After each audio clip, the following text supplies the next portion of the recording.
Let's come back to our next interviewee, Maggie McKneely. Thank you so much for joining us, Director of Government Relations for Concerned Women for America. Good to have you with us today, Maggie. Thank you so much for having me this morning. For sure. Now, what specific gaps, we'll get straight down to it, what specific gaps in support for mothers? We'll start with the MOMS Act and pregnancy.gov, which you're promoting. What specific gaps do they seek to fill right now? Yeah, absolutely. So we recognize that motherhood is just such an absolutely beautiful gift, but it's also a very challenging time. Nearly 80% of women who actually get abortions are unmarried. They feel like they don't have support in their lives. They might not have a partner or a husband who supports them, or they don't feel like they have the financial resources. So the MOMS Act would do just that. It would help women know that there are the resources out there to help encourage them to not only carry their pregnancy through term, but also help them through all stages of motherhood. So one of the things that the MOMS Act does is it would create something called pregnancy.gov. And this is a website where if a woman finds herself in an unplanned pregnancy, she can go on to pregnancy.gov, type in her zip code, and it will pull up every sort of resource she could ever imagine needing during her pregnancy. So that would be pregnancy resources, adoption services, how to get a job services, nutrition help, basically anything she could ever imagine needing, everything except abortion services. Because we want moms to know that what they need is out there to help encourage them to carry on with their pregnancy, and also anything that they need to help them through every stage of motherhood. We want to make it as easy to access as possible. So it sounds like a woman in this kind of situation could just go to that website and look up whatever she's unsure about in terms of resources she may need. And this centralized database would, in theory, in practice, all be there. Exactly. So there are actually already 3 states who have this at the state level: South Dakota, North Dakota, and Florida. So the MOMS Act would implement this at a federal level. So any woman, no matter where she's living, no matter what state she's in, would be able to access these resources.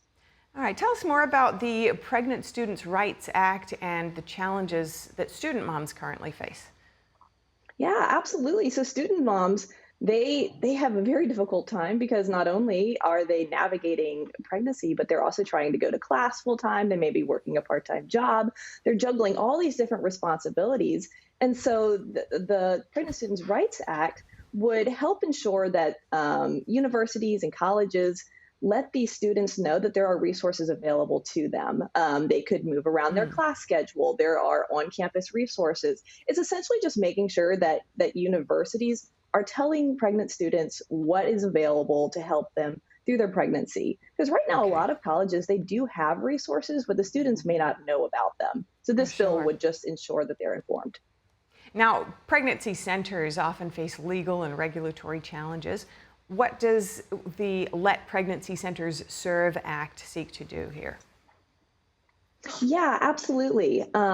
So they are often facing various regulations and state laws that kind of curb what they can do, whether based on religious beliefs or other various stipulations like that. And this bill would just kind of free them up to help moms and serve moms according to their religious beliefs, and free from any regulations that really just try to make it more difficult for the pro-life community to help moms.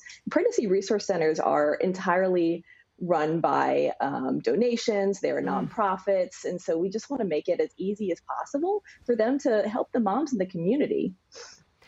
Finally, with birth rates declining, why does your organization see these support-focused bills as especially urgent this year?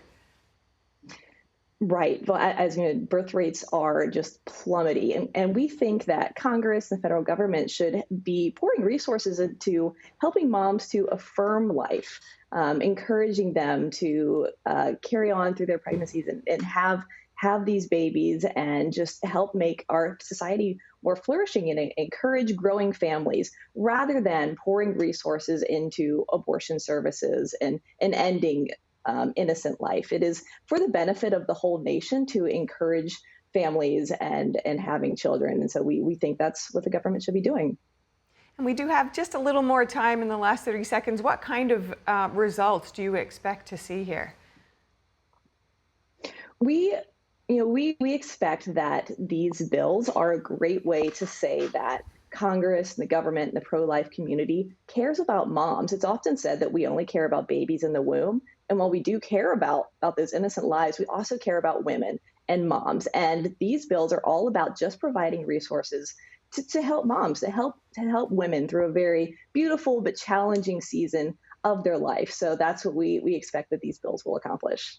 Beautiful. Thank you so much for your time this morning, Maggie McKneely. Appreciate it.